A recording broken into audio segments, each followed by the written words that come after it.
Hey, welcome back to my channel. If you are new here, then my name is Erica, and today I'm going to be talking a little bit more about the Jimmy Snow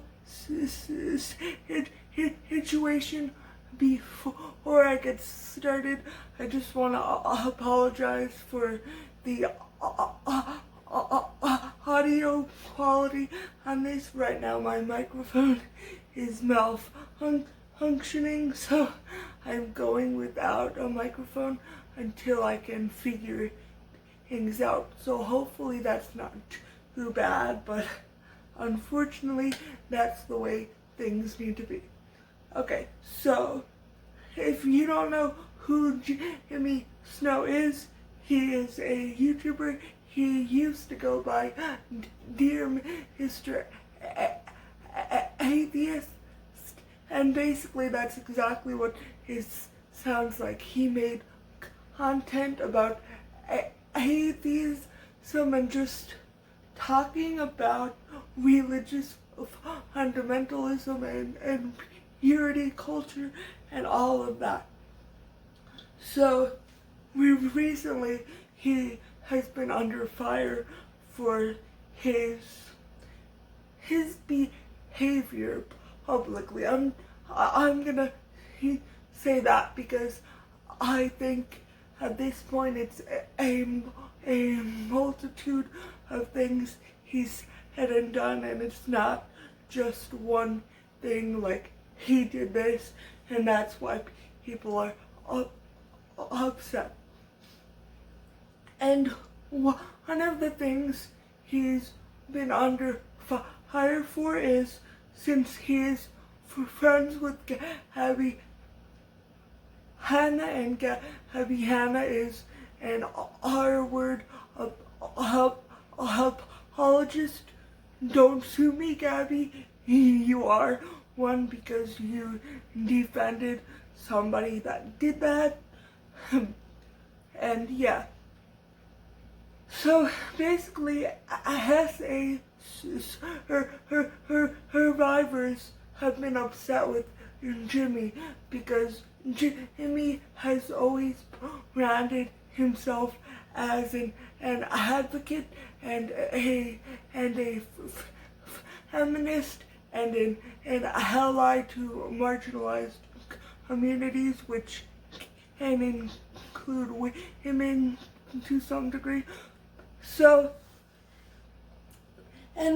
but the real issue people are having, and that I'm also having with him, is when these survivors reach out to him, he blocks them or curses them out or just insults them in some way or another.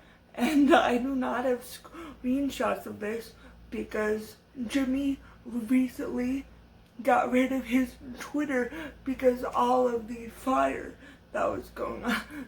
Not literal fire. I don't know if that was the best word.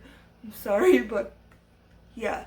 So basically, because of all of the controversy surrounding Jimmy Snow, he deleted his Twitter.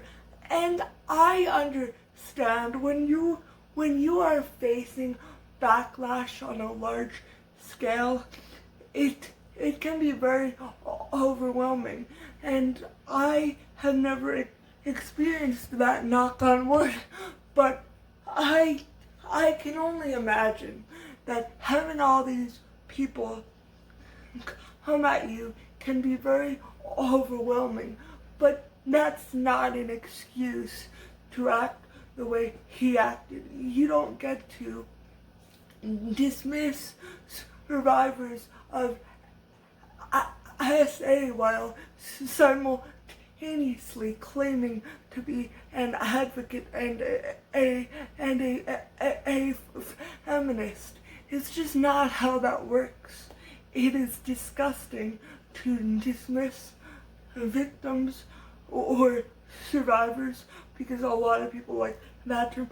Sorry if I Facebook, it is disgusting to dismiss survivors of SA or any other type of violence.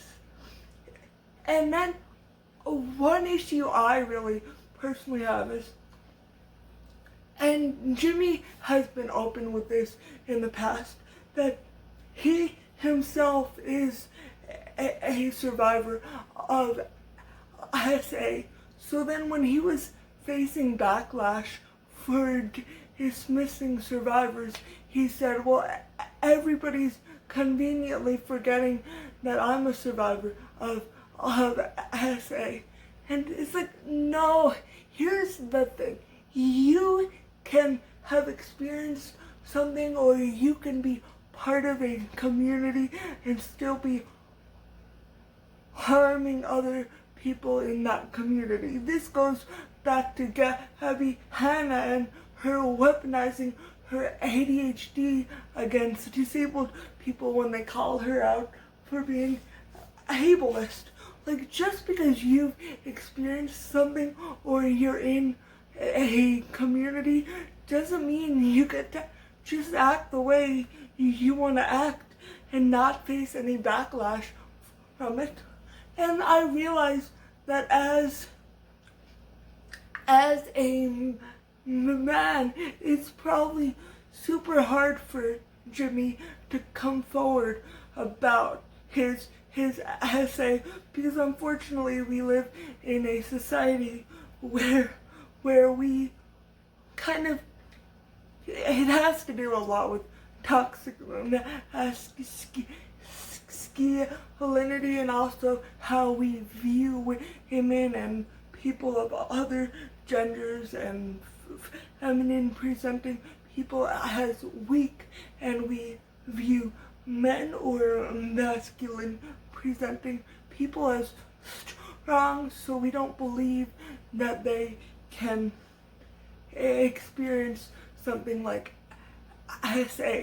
But that is not the case. Anybody can experience that. And so I understand that it's probably very difficult for Jimmy to come forward about that.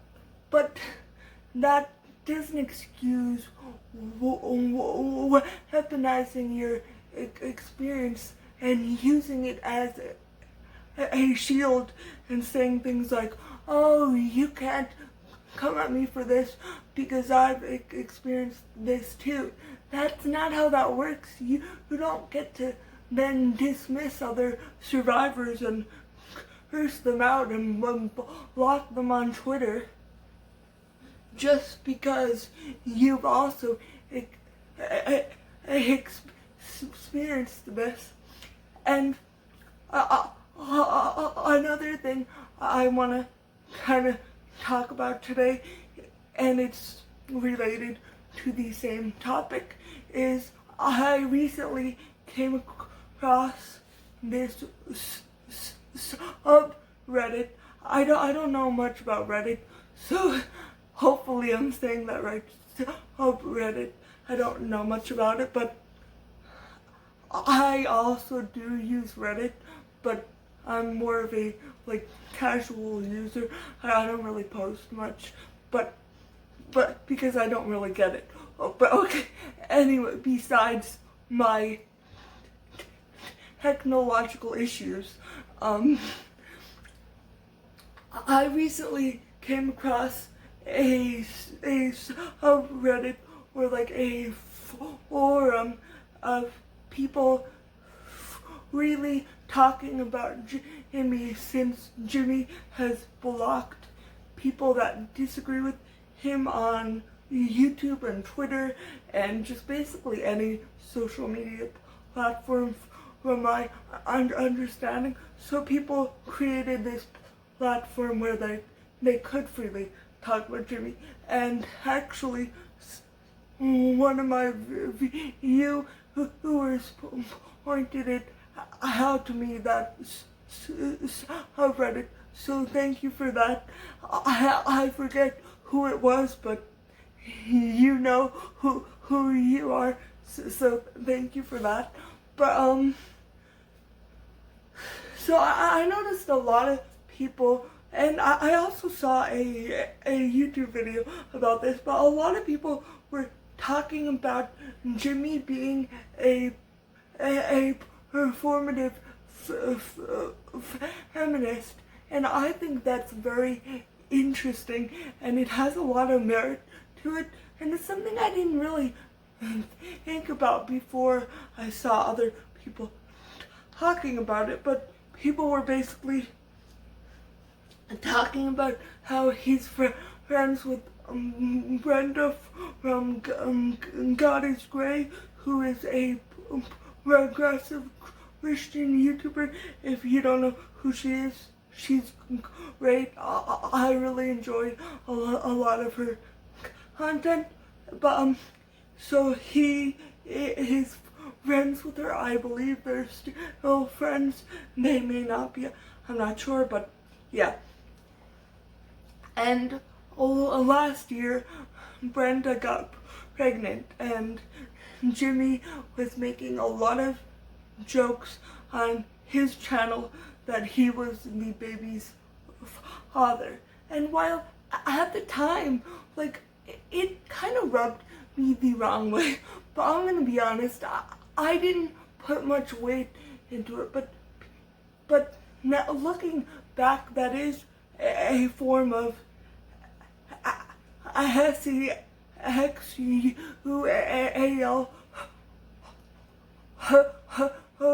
harassment, to constantly be joking about having an intimate relationship with someone, especially on a public platform.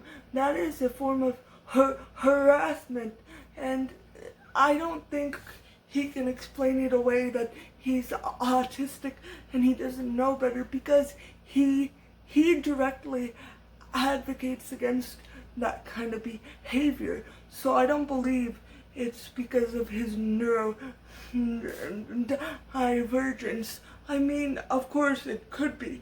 I'm not saying it's not. But I personally don't believe that it can be just chalked up to that.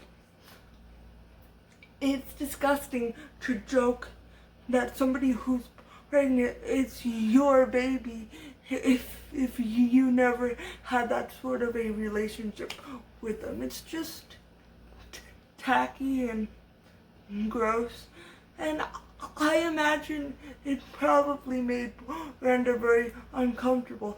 Obviously, I don't know how Brenda felt about it because I don't know her personally, but like, if that was me and one of my friends was joking, if I were pregnant, they were making jokes, especially if these jokes were publicly, but honestly, even privately, if somebody was joking that they were the father of my baby and we had never had that sort of relationship, I'd be like, no, buddy, it's not yours, so please shut up. But yeah, and people have said that even in his video addressing the Rachel Oates Gabby Hanna situation, he made a point to tell people that him and Rachel had a flirty relationship. Now, Rachel wrote on that subreddit that she didn't view their relationship like that. She just, like, her not be quite a bit flirty, kind of silly friend flirty, joking about that we were going to be married one day, that kind of thing.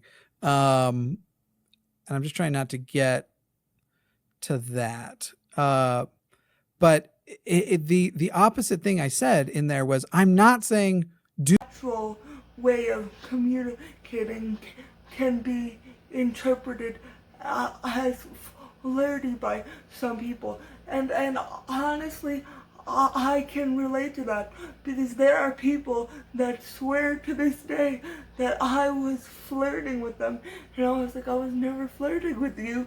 But I mean, I guess I might give off those signals even when I'm not intending to. But the issue here is not that. But it's number one that he made a point to tell viewers that him and Rachel were like flirting. And the reason I have a big issue with that is number one, you really shouldn't be divulging personal things without the other person's consent. And also, Jimmy said in his thing that in his video, not in his video, that he uses all of the words he needs. So if he doesn't need to say something, he won't say it. So then why did you feel the need to say that about Rachel? She also knew me well enough to know I communicate directly. The words I say are all the words I need. That's my question here. And also, some people on the subreddit pointed out that this kind of shows a pattern of behavior where he kind of views women as potential partners, and that's really what he sees them as. And while I'm not going to say he only sees them as that, but like, it's kind of gross to think that you're like that. Here's my thing, if I'm engaged, if I'm friends with someone and they are constantly sexualizing me and only value my friendship because I am a potential partner to them, I'm not going to want to be that person's friend, because it's very objectifying and it's not a very feminist way to go about your friendships. And that's all I'll really say on that. It's kind of gross. And I mean, that's all I really had to say today. Thank you so much for watching. I hope you enjoyed this video, and if you did, please give it a big thumbs up. Thank you to everybody who has subscribed. I recently hit over 1,000 subscribers, which was wild. I was like, oh my gosh, I never thought I could get there. Well, not that I never thought I could get there, but I didn't think I would get there this quickly. Like, I thought it would be more of a slow thing over time, but it was pretty cool to be able to get to 8,000 subscribers. So thank you so much to everybody who has subscribed, and if you have not already and you would like to, please consider hitting that subscribe button. I should know where it is by now, but I don't. So I'm bad with spatial reasoning. Like, I can't picture where it is in my head unless I see it in front of me. But that's my issue, not yours. Okay, so thank you so much for watching, and I hope to see you again next time. Bye!